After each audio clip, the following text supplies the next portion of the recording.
How did I get here today? Starts back in 1957. I was 15 years old. And I got to attend the International Geophysical Year conference in Oklahoma City, Oklahoma. And I was sitting there looking at all the people on the panel list, and they were a bunch of old guys, at least 40 years old.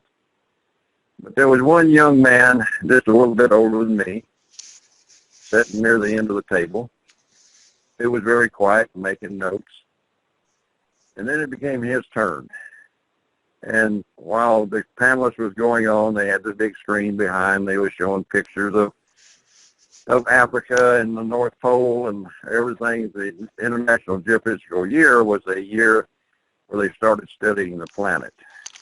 What are we doing to this planet? So finally the young man that's a little older than me stood up and walked through the mic, and all of a sudden the universe flashed on. And he didn't go through the parts and pieces of the planet Earth. He went through the Earth as a whole unit. His name was Dr. Carl Sagan. And he spoke of where we are today, that if we don't take care of this planet, all that's going to be left is the bacteria and viruses that we see today, and we'll all be living in caves.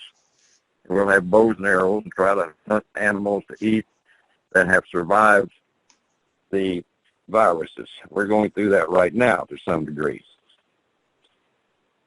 So that kind of got me started into thinking what I needed to do with the rest of my life. And no matter what I tried to do, I always came back to the plants and trees, since I was born and raised on a farm, and my grandfather was a self-made botanist, self-taught, who worked on crops of all kinds. So I kept having to come back to where I'm at today. So I got a degree in botany, and in 1998 decided I better start working on trees to help the planet.